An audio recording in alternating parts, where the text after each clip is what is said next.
So we would like to look at the mobile interference. So we have a desired base station, I'm going to call it B naught, and you have all other base stations, I'm going to call it B1, B2, BK, etc. So you have mobiles all over, and I'm looking at one mobile, which is sort of desirable mobile that's closest to the base station, and I'm going to denote this distance by R, and the all other distances by R1, R2, etc. Capital R's. So these are the capital R's cause the interference, and I want to look at the interference distribution here for this mobile M. So I'm going to make the usual assumption that we have Rayleigh fading, which means the power of the signal, interference signals are all Rayleigh distributed, and also these mobiles are have some distribution. So the usual assumption is that the mobiles follow a 2D Poisson process, so that if you take, that means that if you around a base station, if you take a circle, and the probability that there is a base station at some distance r, so let's say this is r, uh, so the so we need to find out the distribution of this random variable, or that there is a mobile, not a base station, mobile at some distance r. So in this case, it's easier to figure out the complement of the probability distribution function, this function. This means that the probability that no mobiles in this area A is this region.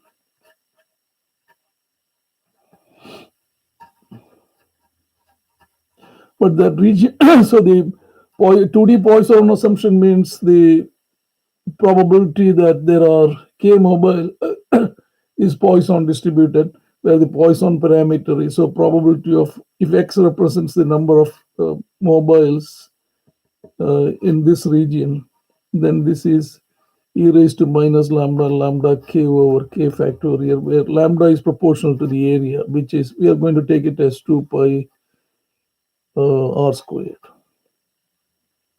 So there are the probability that there are no mobiles will be simply k equal to 0. So that will learn to e raised to minus lambda. Lambda is this, or you can also put another constant here, mu. So this comes out to be 2 pi mu, or let's say mu r squared. So that's e to the power minus lambda. So this is going to be 1 minus probability of r greater than r. So we get the distribution function of r to be 1 minus probability of r greater than r, or that's 1 minus e to the power minus 2 pi mu r squared. So if I take the derivative, we get the classic result that the distribution of this, the distance to the mobile is just the derivative of that. So that comes out to be 4 pi mu or e raised to minus 2 pi mu r squared. So just to be, if I call this to be lambda, this is 2 lambda. So this is be 2 lambda or e raised to minus r squared, lambda r squared. So this is the Rayleigh distribution. So these distances are again a classic result, Rayleigh distributed. And when we talk about the intensity, if you assume that the interference signals are complex Gaussian, then their magnitude is going to be Rayleigh fading. So the assumption is that the magnitude that's coming from each of these interference channels are also Rayleigh faded. So interestingly, the intensities also have a similar distribution. This is Rayleigh distribution. So we are also going to assume any of the intensities have G over sigma squared, e raised to minus g squared over 2 sigma squared. So if you look at the original problem, we want to look at generally the convention is to get an idea about the signal to noise ratio here at the mobile. The signal is the desired signal. So this is the desired path. So that's going to be some G naught. Then of course the power loss due to the distance. So generally it's going to be taken to be some power of the distance G alpha divided by the interference from all the other things. So that's going to be Gi over, let's say, Ri to the power alpha plus sigma squared noise. So this contributes the interference term.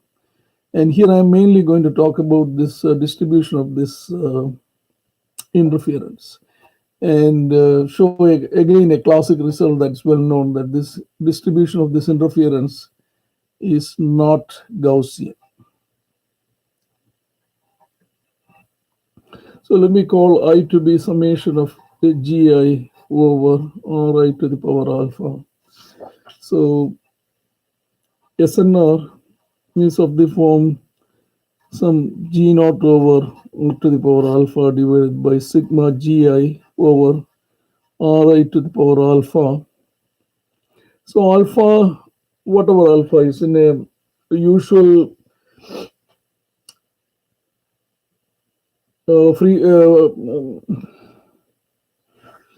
it could be 2 or it could be experimentation 3.84, etc.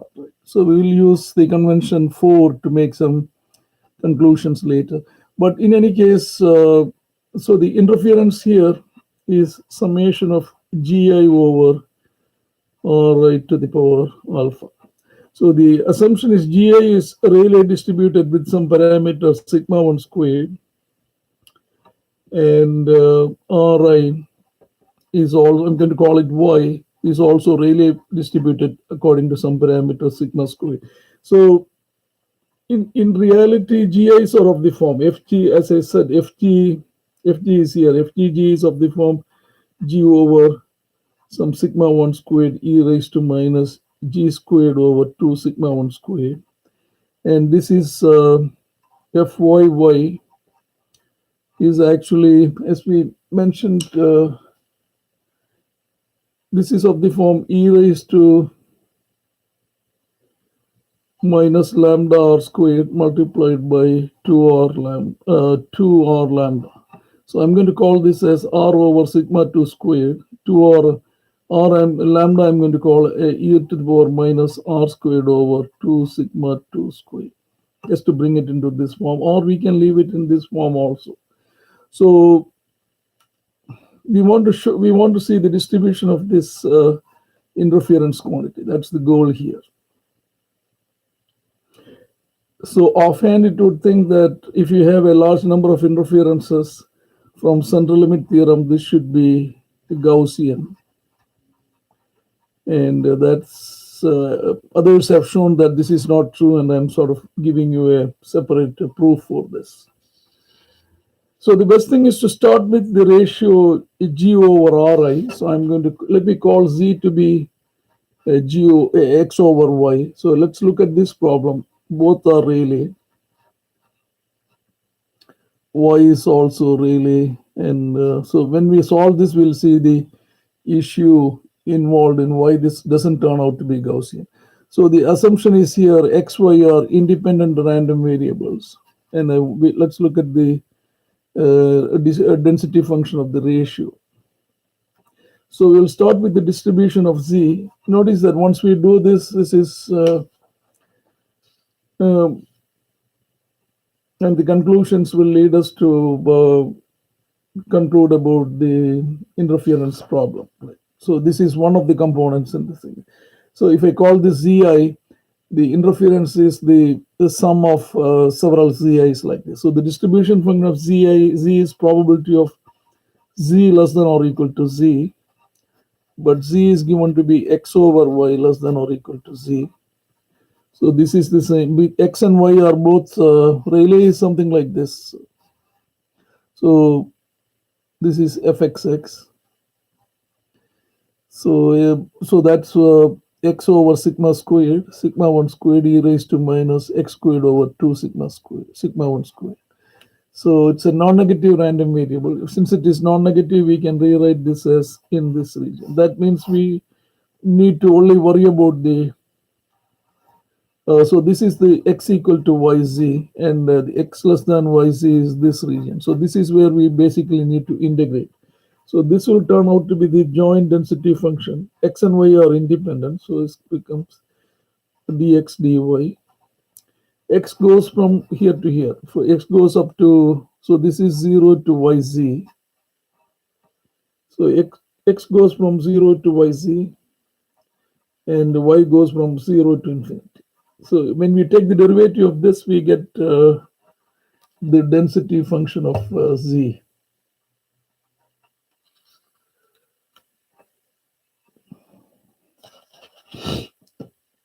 So to find the density function, I'm going to take the derivative. So notice that I'm going to do it in the next page, but this integral, the derivative comes through here, derivative of the top limit with respect to z, that's y. Then substitute, this integration is with respect to x, substitute yz here. So, and there is no other term. So fzz would turn out to be integral 0 to z, the derivative of the top limit. Then instead of x, we substitute yz. And then the derivative of the bottom limit, which is 0, the derivative of the third term here with respect to z, that's also 0. So this is the only term. So if I substitute for x and so this is y. If I substitute yz for x, this will be yz divided by sigma 1 squared e raised to minus y squared z squared over 2 sigma 1 squared. Then y over sigma 2 squared e to the power y squared over 2 sigma 2 squared. So notice 3 y's. So I pull out a z sigma 1 squared, sigma 2 squared outside. Then you have 0 to infinity, y cube, y squared cube, y4, e to the power minus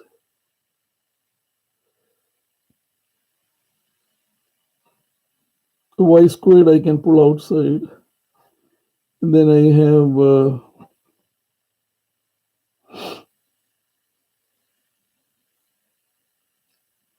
sigma 1 squared over sigma 2 squared plus z squared divided by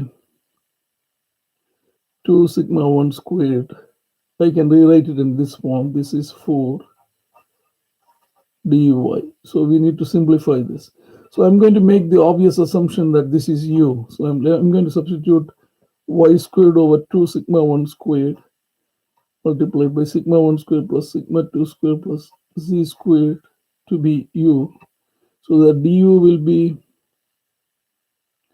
1 over sigma 1 squared multiplied by sigma 1 squared over sigma 2 squared plus z squared multiplied by y dy will be du. So if I substitute all this here, this will be z over sigma 1 squared sigma 2 squared. Limits when y is 0, u is 0, y is infinity, u is infinity. So this will be 0 to infinity.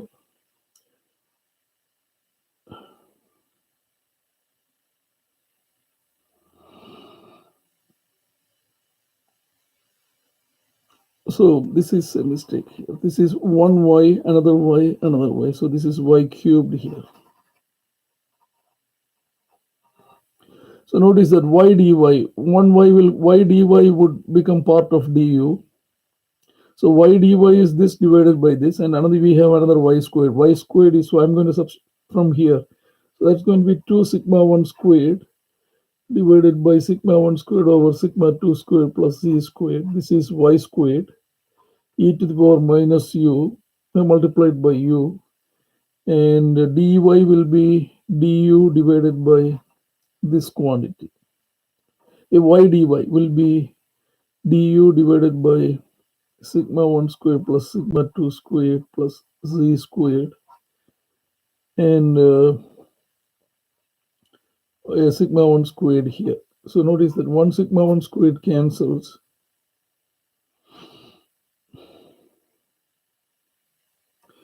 You have z sigma 1 squared over sigma 2 squared.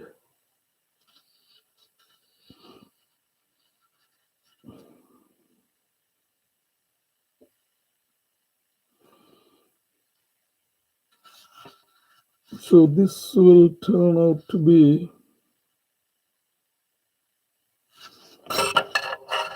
so FCC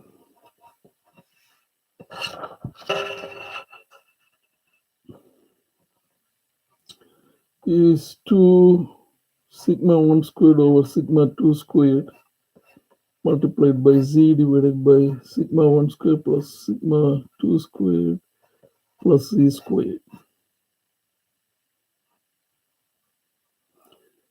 The whole squared, because one term here, one term here, for z positive. Multiplying integral 0 to infinity u e raised to minus u du, which is 1. So this term is 1. So this is essentially the answer. Or let me pull out this quantity outside. Sigma 1 squared over sigma 2 squared, so that one term that will come out with a square, one term cancels. Then we have sigma 1 squared over sigma 2 squared here, which will appear the other way. So you can write this as sigma 2 squared over sigma 1 squared z divided by 1 plus sigma 2 squared over sigma 1 squared z squared, the whole squared. So this is of the form 2az divided by 1 plus az squared, the whole squared, for z positive. So that's sort of the distribution of z. So we can easily check whether this is a distribution. The area under this would be, so 2az divided by 1 plus a squared z squared, the whole squared.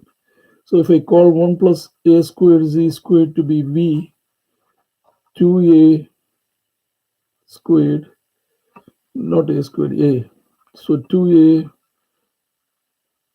z dz would be dv. So we have 2a z dz on the numerator. So that's going to be dv divided by v squared. And the limits are, when z is 0, this is 1, infinity. So this is minus 1 over v, 1 to infinity. So the answer is 1. So it checks.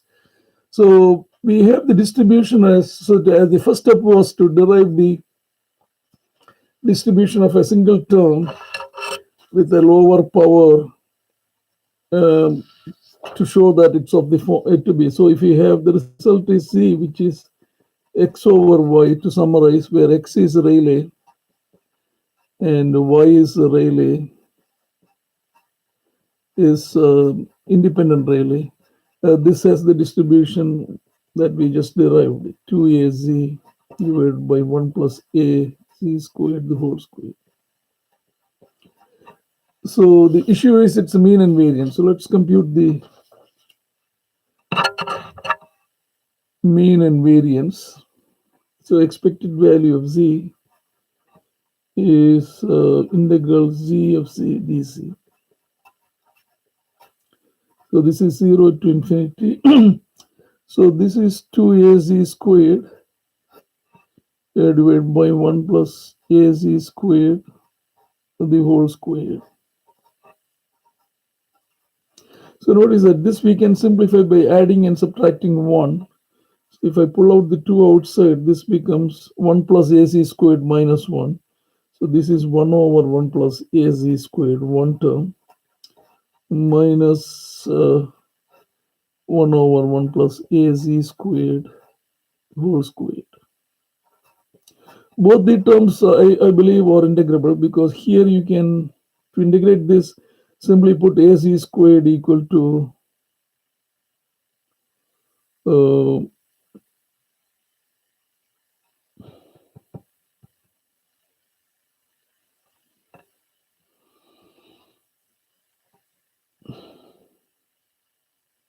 or square root of a z equal to tan theta,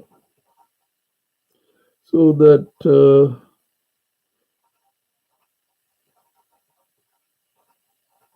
this in the first integral becomes 2 multiplied by, we can do it mentally, when theta is 0, tan theta is 0, and z is infinity, this is pi by 2, and denominator becomes 1 plus tan squared, which is sec squared.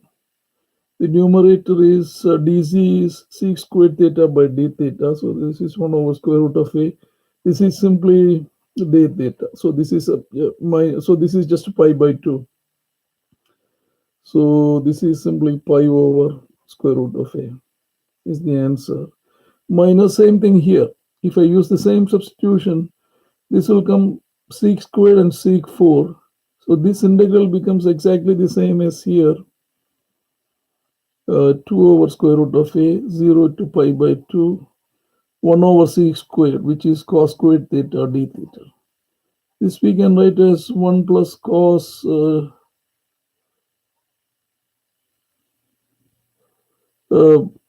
plus cos 2 theta by 2, because cos 2 theta is 2 cos squared theta minus 1. That when you integrate, the first term will lead to pi by 4. So the answer will turn out to be, the first term will be pi by 2 square root of a. That's a finite quantity. The other term is the derivative of integral of cos is sine uh, pi over sine pi minus sine 0. So both that contributes to 0. So the whole point is so minus pi divided by 2 square root of a. So the answer turns out to be, if I'm not mistaken, the expected value turns out to be pi divided by the square root of a, which is a finite quantity.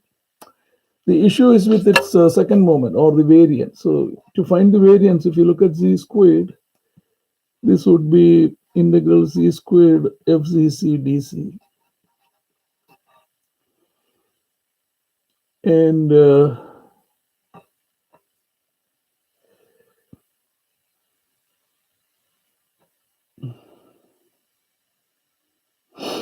so this is, if you simplify, if you substitute, it's this is turning going to be turn out to be 2a integral z squared. So z cubed divided by 1 plus a z squared the whole square dz. So I'm going to the z cubed, I'm going to write it as z squared. So the az squared is there. So then I will add. So I'm going to write the numerator as 2 multiplied by 2z multiplied by 1 plus az squared minus 1 divided by 1 plus az squared the whole square. So this gives rise to two terms. So this gives rise to 0 to infinity 2z over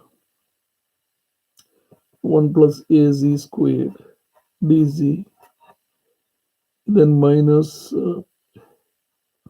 integral 2z divided by 1 plus az squared over the whole square dc. So if you try to do the each of this again using the same substitution, so let's say this comes, so I'm going to substitute square root of az to be tan theta. So az squared is, so this integral turns out to be 0 to pi by 2. There's a 2 here, square root of a outside, and so dz is sec squared theta over square root of 2, and then there is also a z, which is a tan theta by square root of a,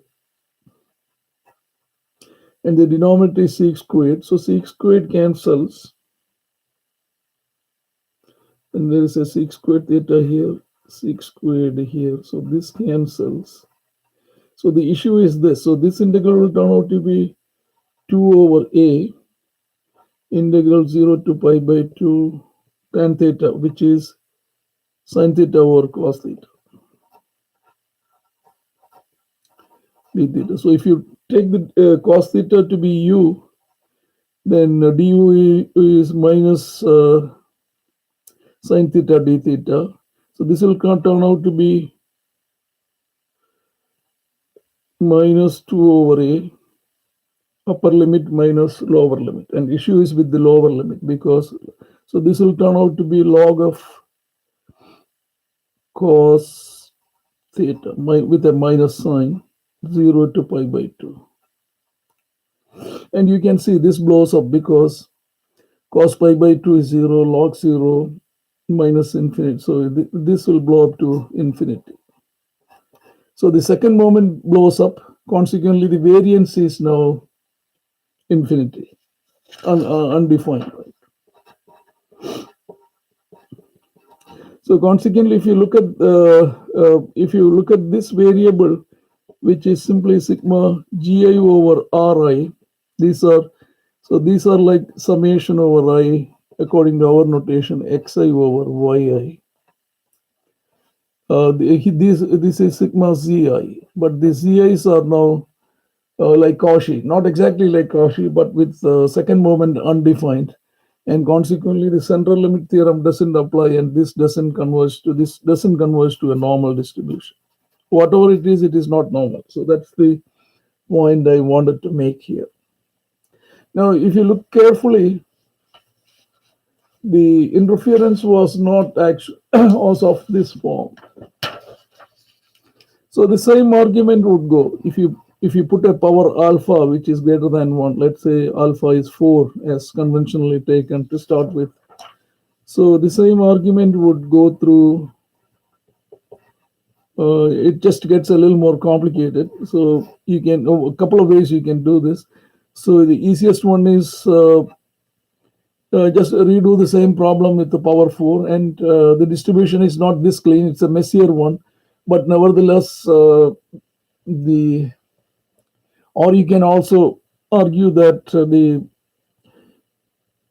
second variance, the same issues would happen, and consequently this sum is not normal. And that's the point. So the question is, how do we come around this and get a meaningful way to do a bound or compute the distribution of the SNR? That's a different problem, but this is where I wanted to go.